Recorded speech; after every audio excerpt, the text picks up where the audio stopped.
right, we're back in Dan's Gun Show. Dan, what do you have for us this week? Today I have an Arisaka. Well, two Arisakas actually. A last ditch and an actual Arisaka I'm not afraid to shoot. Any of the last ditch guns are kind of questionable on the quality of some of the equipment, so they're nice to have, but I would not recommend shooting a last ditch gun ever. Why is that? The quality of materials, questionability, war shortages, they had to use whatever they can to make a bullet or make a gun or anything. Like they did do the two-piece design, like the lower end of the stock was kind of woodworked into the other one, like this one. But it's this one's real nice, solid quality and good skilled craftsman. This one was questionably put together. But I mean, it's what you had at the time because, you know, just factories were bombed out and everything else, so they did what they had to produce rifles.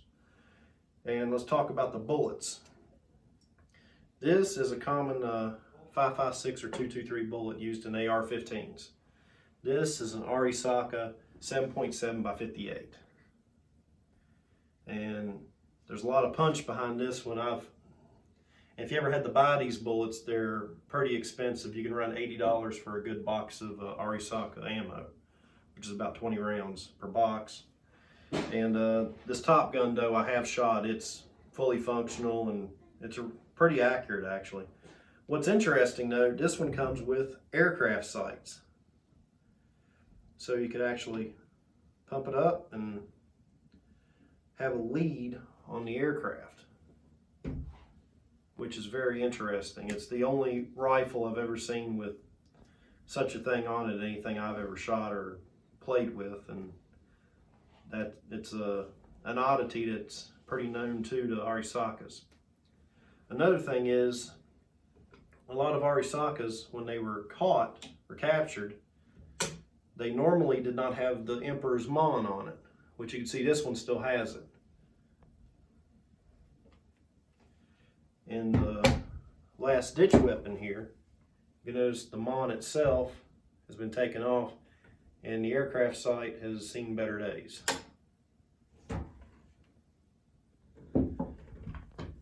The bayonet, I always found interesting. A lot of European bayonets are more of a pointed design, or more, you know, forward. These kind of are almost more sword-like. And this one's interesting because it is a Toyota Auto Loom.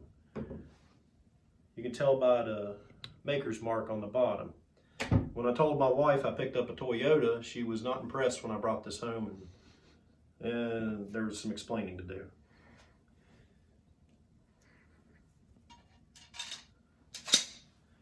All right, we'll cut to the next thing. Go ahead. All right, here we have the bolts from the last ditch and the well-made one, I'll say. First, we'll look at this one. What I love about an Arisaka's bolt, it's easy to take apart and clean. 4 parts, real fast, put it back together, no problem. The milling, smooth, real nice, solid, all the parts labeled real good, functioning, really good weapon. Love that end of it. Now let's look at the last ditch.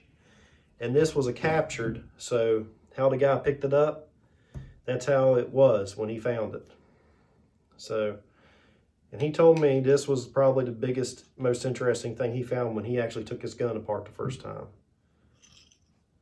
Now, this, if you notice, not milled so well. It's real rough right in here. As opposed to this one, it's real smooth. And also, there's the spring. You can look at this one. To make up the difference, they shoved a little bolt in there to help it fire. And I've never had the guts to fire this rifle. I'm scared to, and nor do I want to run it. And like, last ditches are what they are. But I always found that interesting, and he showed me, he said you can feel the inside of this one. It's real rough. The numbers a lot of times don't match or don't have numbers at all,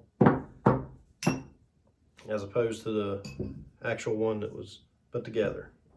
Okay.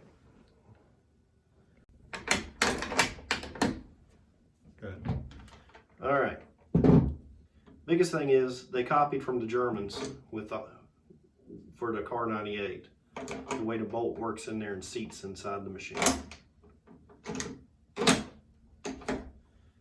And again, listen to the difference in the weapon. This is the last ditch firing it's been, and this is the actual more crisp, clean, solid shot. I'd be scared to shoot this one. Again, thank y'all, and Battlefront, I'd love some mid-war Japanese. Would love to use them. Well, before you go, why don't you tell us why the bayonets were shaped the way they were? The way I think is, it has to do, like, you know, if you thought you were part of the samurai class or something like that, you could actually, is like a sword. You fought for your sword, basically. And it gave you a status almost a little bit, for what I was told. This is a Nagoya blade, I'm told, and this is the Toyota. And if it looks like a sword, you fight for your country a little better, from what I was told. And my in-laws are Japanese, and they explained it to me a little bit, but I really dug it, and it was it's pretty nice the way they do that, to try to include something symbolism with the weapon that gave you a little more edge in a fight, I reckon. But again, thank y'all, and again, mid-war Japanese, please.